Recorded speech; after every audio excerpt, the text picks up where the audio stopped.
الست فاطمة مصطفى أول ما هتشوفها هتفتكرها على طول في دورها الشهير في فيلم صغيرة على الحب. هي الدادة عزيزة، اسمها الحقيقي فاطمة مصطفى علي عبد الحميد، مواليد مدينة دمياط في 22 يناير 1901 وتوفت سنة 1970. نشأت الست فاطمة مصطفى في أسرة فقيرة جدا، واتجوزت فاطمة مصطفى في سن مبكر، ولكنها عاشت حياة صعبة جدا بعد جوازها وتم الطلاق. وبعدها بفترة اتجوزت من راجل تاني، وبتحكي عنه إنها عاشت معاه أجمل أيام حياتها، وأنجبت منه ابنها الوحيد أحمد.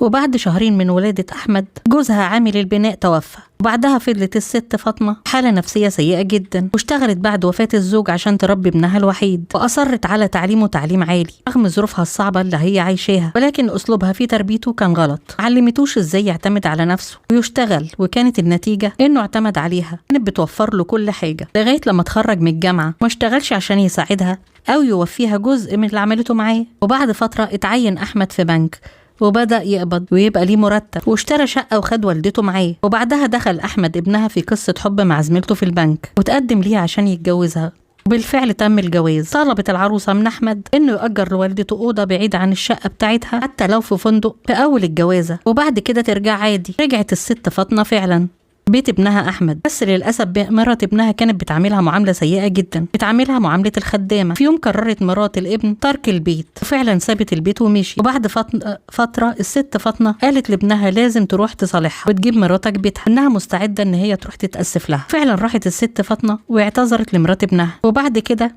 مرات ابنها طلبت من ابنها انه يشوف لوالدته أوضة بعيد عن شقتها تقعد فيها. وفعلا الابن للأسف شاف لأمه أوضة، لأن خلاص ما بقاش ينفع تقعد معاهم في بيت واحد. خد أحمد أمه وخرج بيها بره البيت، ونسي يقول لها مكان الأوضة. الست فاطمة ما بقتش عارفة تروح فين، فضلت قاعدة في الشارع تبكي، انهارت من العياط في جو برد شتاء مطر. فشاء القدر ان تمر وقتها سعاد حسني في نفس المكان اللي قاعدة فيه الست فاطمة، وتوقف العربية وتنزل تقول لها انت قاعدة هنا ليه، وازاي قاعدة كده في الجو ده؟ ردت الست فاطمة وقالت لها وهي بتبكي بكاء شديد وحزينة، حكت لها حكايتها. وقتها قررت سعاد حسني انها تاخدها معاها بيتها. بتحكي سعاد حسني وبتقول انها كانت اطيب ست شافتها في حياتها، لدرجة ان قعدت معاها في بيتها 4 سنين. ابنها طوال ال4 سنين ما سألش عليها ولا عارف هي قاعدة فين. بتحكي سعاد حسني وبتقول من كتر حبي ليها قررت ان اخلد اسمها واخلد ذكرها. شاركتها معايا في 3 أفلام، في صغيرة على الحب، والزواج على الطريقة الحديثة، وفيلم شيء من العذاب. كانت الفنانة سعاد حسني بتديها فلوس، كانت بتاخد الفلوس وتروح تحطها على باب شقة ابنها. كانت كل يوم الصبح تخرج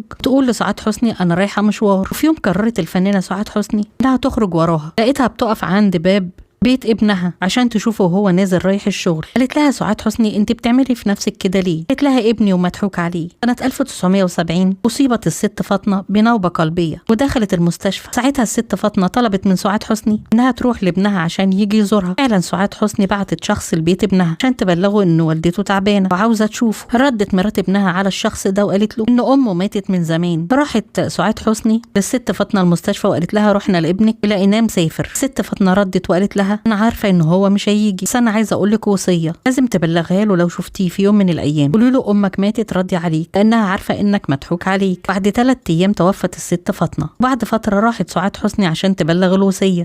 عرفت من الجيران انه احمد ابن الست فاطمه خلص على مراته بسبب سلوكها الغير سوي وانه مسجون. راحت سعاد حسني له السجن، بلغته بالوصيه، قالت له ان والدتك ميته راضيه عليك، انها عارفه انك مضحوك عليك. ربنا يرحم الجميع ويتغمدهم بكامل الرحمه والمغفره.